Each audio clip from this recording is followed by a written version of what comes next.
दोस्तों नमस्कार। आज हम लेकर आए हैं महाभारत से ली गई यह कथा, लाक्षागृह की कथा। महाभारत का प्रसंग। हस्तिनापुर का राजमहल उस दिन असाधारण रूप से शांत था, परंतु उस शांति के भीतर गूंज रही थी एक भयावह योजना की प्रतिध्वनि। वो योजना जो महाभारत के इतिहास में सबसे पहली छल कपट की नींव बनी। ये कथा है लाक्षागृह, लाख का महल की, जहाँ पांडवों को जीवित जलाने का षड्यंत्र रचा गया। राजसभा में धृतराष्ट्र के ज्येष्ठ पुत्र दुर्योधन के मन में पांडवों के प्रति ईर्ष्या द्वेष दिन प्रतिदिन बढ़ती जा रही थी। पांडवों को जनप्रियता, अर्जुन की वीरता, भीम की शक्ति और युधिष्ठिर की धर्मप्रियता उसे खटकने लगी थी। जनता पांडवों को ही योग्य उत्तराधिकारी मानने लगी थी। ये देखकर दुर्योधन का हृदय में ज्वाला भड़क उठी। एक दिन उसने अपने मामा शकुनी को बुलाया, जो गांधार का राजा था और कपट नीति में निपुण। दुर्योधन ने कहा, मामा, जब तक पांडव जीवित हैं तब तक मुझे राज्य नहीं मिलेगा। हर सभा में लोग उन्हीं की प्रशंसा करते हैं। आप ही बताइए, उनसे कैसे छुटकारा पाया जाए। शकुनी ने अपनी तीखी मुस्कान बिखेरी और कहा, राजनीति में सीधी राह मूर्खों की होती है।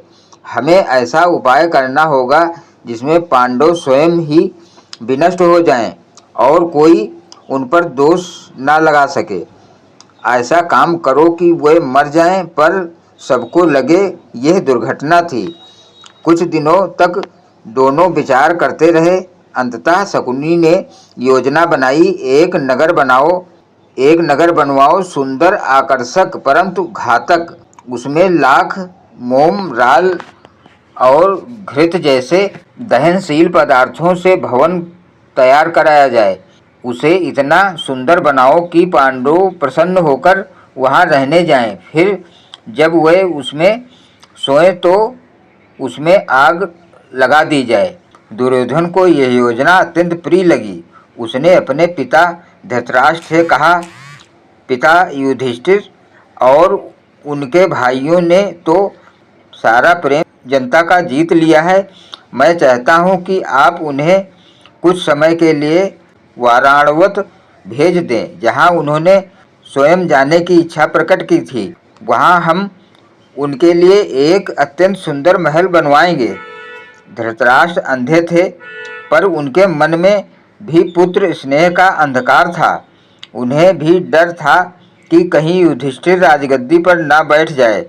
अतः उन्होंने बिना संदेह किए कहा, जाओ, उनकी सुख सुविधा का ध्यान रखो। दुर्योधन ने तुरंत अपने आदेश पर कार्य आरंभ किया। एक व्यक्ति को भेजा गया जिसका नाम था पुरी। वो एक चालाक वास्तुकार था।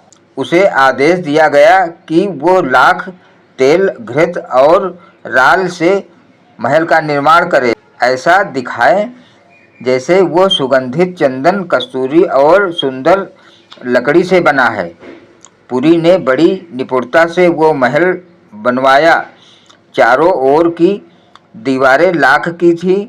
फर्श घृत से भीगी हुई लकड़ी का था और दीवारों में सुगंधित पदार्थों की परतें लगाई गई ताकि ज्वलन की गंध छिपी रहे।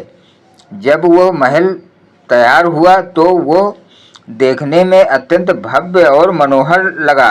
इसे लाक्षागृह कहा गया, अर्थात लाख का घर।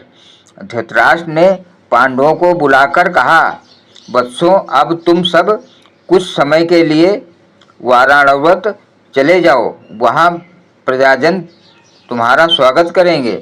वो स्थान सुखद है और तुम्हारे रहने के लिए अत्यंत सुंदर भवन तैयार किया गया है। युधिष्ठिर को यह सुनकर कुछ संशय हुआ। वे बोले, पिताश्री, आपने हमारे लिए इतना स्नेह दिखाया, ये आपका आशीर्वाद है, किंतु क्या दुर्योधन भी इस योजना से प्रसन्न है? धृतराष्ट्र ने कहा, वो तो स्वयं तुम्हारे स्वागत की तैयारी कर रहा है। युधिष्ठिर मुस्कुराए, पर उनके हृदय में कुछ अशांति थी। वे सब भाई माता कुंती के साथ यात्रा के लिए तैयार हुए। रात्रि के समय जब सो रहे थे, विदुर जो धृतराष्ट्र के मंत्री और बुद्धिमान सलाहकार थे, युधिष्ठिर के पास आए। उन्होंने सांकेतिक भाषा में कहा, हे धर्मराज, आग से बना महल ठंडी छाया नहीं देता है। जो मार्ग तुम चलने जा रहे हो, वहाँ धरती के भीतर से ही जीवन का द्वार ढूंढ लेना। युधिष्ठिर ने अर्थ समझ लिया। यह संकेत किसी बड़े षड्यंत्र का है। उन्होंने मन ही मन प्रतिज्ञा की कि सतर्क रहेंगे। कुछ दिनों बाद पांडव वाराणवत पहुँचे। वहाँ का दृश्य भव्य था। लोग पांडवों के स्वागत में वृष्टि कर रहे थे।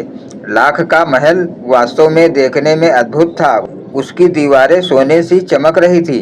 दुर्योधन ने पुरोहित को भेजा, उत्सव करवाया। वहाँ सबको विश्वास हो गया कि यह तो प्रेम से बना महल है।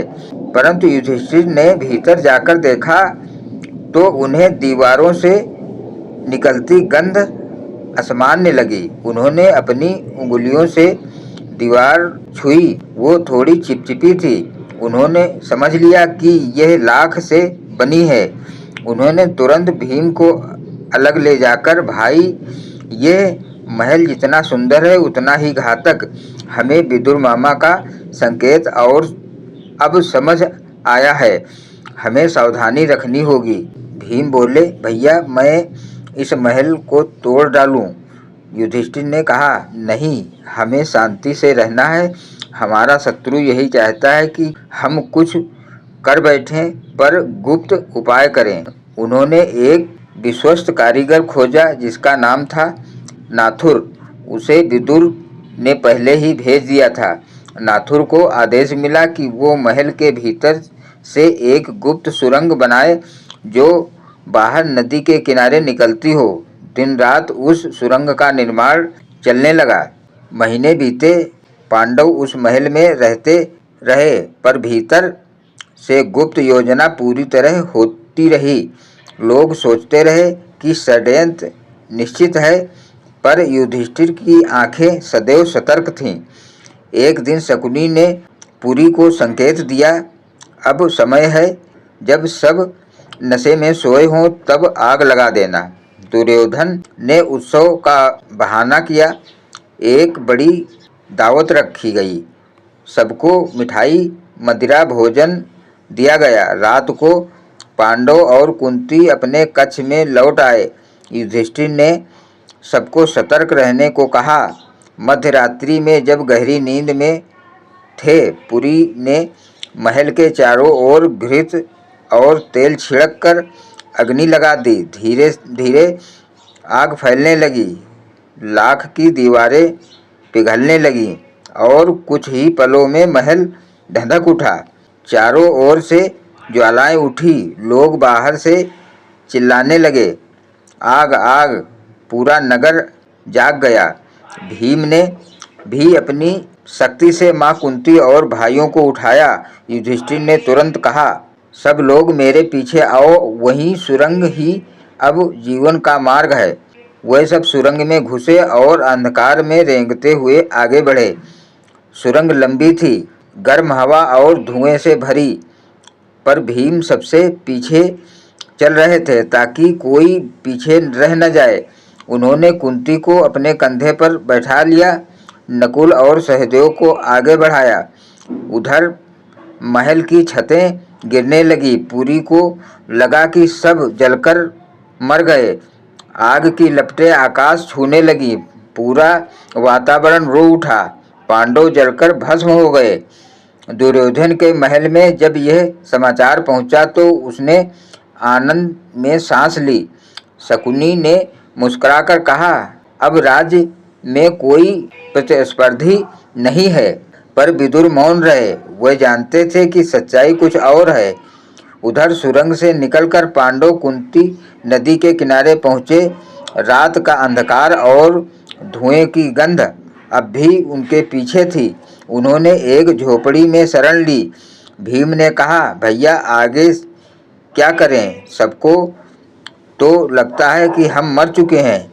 युधिष्ठिर ने कहा, यही हमारा सुरक्षा कवच है। जब तक वे हमें मृत समझते हैं तब तक हम स्वतंत्र हैं। हमें अपना स्वरूप छिपाकर वन की ओर चलना होगा। वे सब वन की ओर निकल पड़े। रास्ते में भीम ने अपनी शक्ति से सबको पार पहुंचाया। कई दिनों तक वे जंगलों में रहे, फलों और जल पर जीवन व्यतीत किया। इस बीच हस्तिनापुर में शोक सभा हुई। धृतराष्ट्र ने औपचारिक रूप से शोक व्यक्त किया, पर उनके मन में कोई अश्रु नहीं था। दुर्योधन और शकुनी ने बाहर से दुख प्रकट किया, पर भीतर से प्रसन्न थे। विदुर ने उसी सभा में संकेत दिया, संसार की अग्नि कभी केवल शत्रु को नहीं जलाती, कभी कभी स्वयं को भी भस्म कर देती है। धृतराष्ट्र समझ गए विदुर किसी रहस्य की ओर इशारा कर रहे हैं। कुछ समय बाद वन में पांडवों की भेंट हुई। भील राजा हिडिंब और उनकी बहन हिडिंबा से, वही भीम का विवाह हिडिंबा से हुआ और उनका पुत्र घटोत्कच जन्मा। इसी काल में पांडवों का जीवन नया मोड़ लेने लगा। लाक्षागृह की घटना ने उन्हें सिखाया कि कौरवों का कपट कितना गहरा है और जीवन में सावधानी ही सबसे बड़ी नीति है। समय बीता, जब पांडवों को पुनः हस्तिनापुर में प्रवेश हुआ तब सबको ज्ञात हुआ कि वे जीवित हैं। दुर्योधन का चेहरा पीला पड़ गया। सभा में युधिष्ठिर ने केवल इतना कहा, हम उस अग्नि से निकले हैं जो हमारे विरुद्ध जलाई गई थी, पर स्मरण रहे अग्नि केवल वस्तु नहीं, कर्म का दर्पण है। जिसने हमें जलाना चाहा वो स्वयं एक दिन उसी ज्वाला में तड़पेगा। इस प्रकार लाक्षागृह की कथा केवल एक षड्यंत्र की नहीं बल्कि बुद्धि, संयम और ईश्वरीय संरक्षण की कहानी बनी। यदि युधिष्ठिर की दूरदर्शिता, विदुर की नीति और भीम की शक्ति न होती तो पांडवों का नाम इतिहास में मिट गया होता। परंतु सत्य और धर्म की रक्षा करने वालों के लिए ईश्वर स्वयं मार्ग बनाता है, चाहे वो मार्ग आग से ही क्यों न होकर जाए।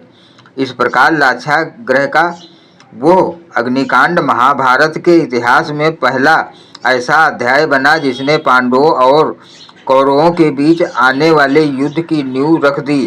क्योंकि उस दिन से जब लाख के महल की राख हवा में बिखरी, तभी से कुरुक्षेत्र की भूमि ने प्रतिज्ञा ली कि इस अन्याय का अंत केवल धर्म के विजय से ही होगा। तो दोस्तों, ये कथा यहीं समाप्त होती है। जय श्री कृष्ण। धन्यवाद दोस्तों।